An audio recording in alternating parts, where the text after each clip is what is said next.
इनसे प्यार कैसे हुआ? इनसे प्यार कैसे हुआ? रॉन्ग नंबर से। रॉन्ग नंबर से? मतलब फोन आप रॉन्ग नंबर लगाए या ये लगाए? ये लगाए थे। हम लगाए हैं। मजाक नहीं कीजिए, सीरियस ही में। हेलो हेर्नु न के भएको रोकै रोग लागेछ मलाई यस्तो किन आज 10 दिनपछि एउटा सानो भिडियो लिएर आएको छु सबैजनाले हेरिदिनु होला है डिप्रेसन चाहिँ बनाउन मन थिएन युट्युबले भिडियोमा माया चाहिँ अपलोड गरौँ भनेर त्यही भएर बनाएको न त बनाउनु मन लाग्यो फेरि कन्टेन्टै छैन अब अस्ति नै चाहिँ मैले होइन भिडियो हालेको थिएँ नि त त्यो 100,000 रुपियाँ चाहिँ मेरो खाइदेऊ भनेर होइन सबैजनाले कमेन्ट गर्नुभएको थियो बिचारा 1000 रुपियाँ खाइदेऊ भनेर होइन कसैलाई त्यसलाई हान्नुपर्छ धालाई भन्नुभएको थियो हान्नु त हान्थेँ तर नजिक चाहिँ होइन यस्तो हान्थेँ कि तर म हान्नै सक्दिनँ त्यही भएर हेलो नमस्ते सबैजनालाई स्वागत छ मेरो युट्युब च्यानल तपाईहरु सम्पूर्णलाई आई होप तपाईहरु सबैजना सन्चै आरामै हुनुहुन्छ होला है म पनि एकदमै आरामै छु अहिले चाहिँ है अनि 10 दिनपछि चाहिँ मैले एउटा भिडियो लिएर फेरि आएको छु अनि हेर्दिनु होला आज हेर्नु न मेरो घाउ निस्केको छ त्यो के हो भने रोगै रोग लागेको छ भने मलाई के साह्रो हो यस्तो खासै मेरो त भिडियो त केही हुँदैन होइन कहीँ जानु पनि पाएको छैन रुमबाट कहीँ पनि गएको छैन म यहीँ नै छु होइन अनि अब 2 महिनापछि चाहिँ हिँड्नु पाउँछ है पाउँदैन न घरबाट गाली गरिहाल्छ त्यहाँ हिँड्ने होइन त्यहाँ घाउ छ त भरे घाउ त्यहाँ खुस्केर केही भयो भने गाह्रो हुन्छ भने त्यही भएर म त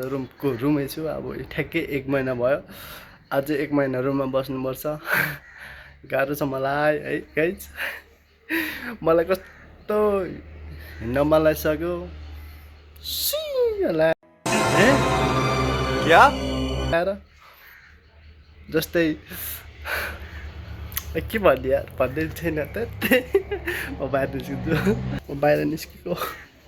यस्तो छ कि के हो म बबाल छ हौ आज यस्तै हिँड्नुपर्दा दामी हुन्थ्यो है गाइस ढोका लाएर गइदेखाएँ क्या म बाहिर निस्किन्छ भनेर साँच्ची हो तपाईँहरूलाई देखाउँछ म हेर्नु यहाँ हेर्नु न यहाँ नि हो म यहाँ हो बाहिरबाट क्या किनकि हिजो म बाहिर गएको थिएँ नि त अनि फेरि डक्टरले 2 महिनासम्म चाहिँ नहिँड्नु पछि गाह्रो हुन्छ भनेको थियो घरमा अनि त्यही भएर चाहिँ अनि भाइले नि बाहिरबाट चुक्कु लाएर गइदिएको छ है अब निस्किनु नि पाउँदैन धेरै टाढा त जाँदैन थिएँ हिजो चाहिँ म वाइफाईको पैसा हाल्न त्यहाँ पर दाइकोमा गएको थिएँ मेरोमा नेट थिएन नि त त्यही भएर अनि ऊ आउँदाखेरि चाहिँ म थिइनँ त्यही भएर अब निको हुँदै गएको हिँड्नु थाल्यो भन्दै थियो त्यही भएर आज त म सुतिरहेको थिएँ उसले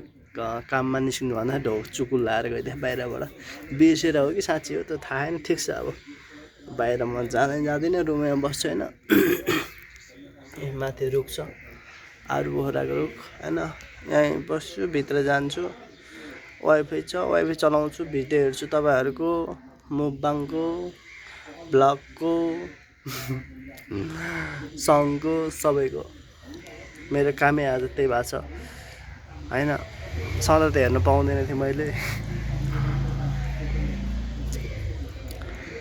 छिटो भिडियो हाल्नु ल तपाईँहरू पनि है म त मस्तसँगले हेरिदिन्छु नि तपाईँहरूको भिडियो मुकबाङको गम खाएको थुक्निल्दै दिन्छु यसरी नखानु न तपाईँहरू good question you are a good question तपाईँहरू यार भिडियोमा भात खाना पागल भन्छ मलाई ओए माथिको मान्छेले मलाई भाइ तिमी त एक्लै बोलेखा त भन्दै हुन्थ्यो दिदीले दिदी म पागल जस्तै हो एक्लै बोल्छु रे भन्ने लास्टमा थाहा पाउनु भयो चाहिँ भिडियो बनाएको हो भिडियो बनाएको भनिदिएको ए अनि अर्को कुरा है अस्ति नै मैले भिडियो हालेको थिएँ नि त त्यो मेरो 1000 रुपियाँ खाएको है सबैजनाले कमेन्ट गर्नुभएको थियो त्यसलाई कुट्नुपर्छ मजाक नहीं कीजिए सीरियस साले गधालाई त भन्नुभएको थिएन क्या तर कुट्नुपर्छ त्यसलाई 1000 रुपियाँ खाने भनेर हरेक कुरा कमेन्ट गर्नुभएको थियो कति बिचरा 1000 रुपियाँ खाइदिए भनिदिनु भएको थियो खाइदियो नि अब के गर्नु 1000 रुपियाँ के गर्नु भेट्या भए त म यस्तो दिन थिएँ कि के गर्नु हजुर खानुहोस् हजुर चाहिँ खानुहोस् भनेर दिन्थेँ कुट्नु सक्दिनँ नि त फेरि म लडाइँ झगडा भयो त्यहाँ पारी भयो भने म सुत्ते बाटो काटेर यस्तरी जान्छु नि त म झगडा गर्न सक्दिनँ होइन अब मेरो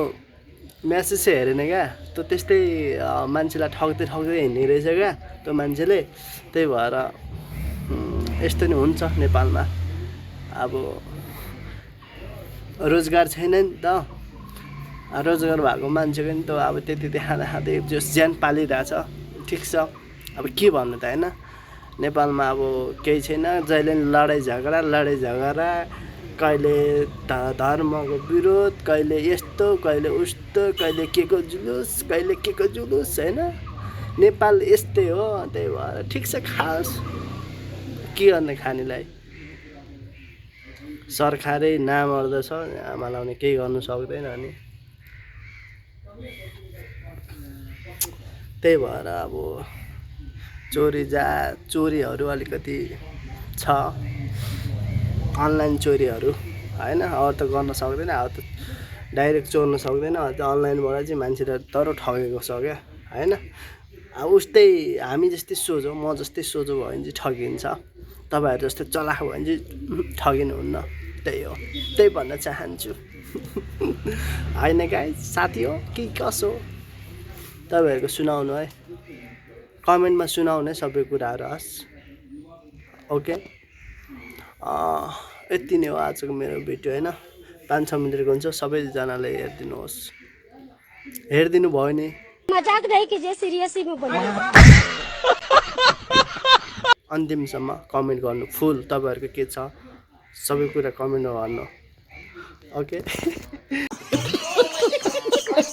अर्को नेक्स्ट भिडियो लिएर आउनेछु म त्यो चाहिँ रियाक्सन भिडियो हुनेछ एउटा भाइले चाहिँ अब रियाक्ट गरिदेऊ भनेको छ भिडियोमा त्यो लिएर आउनेछु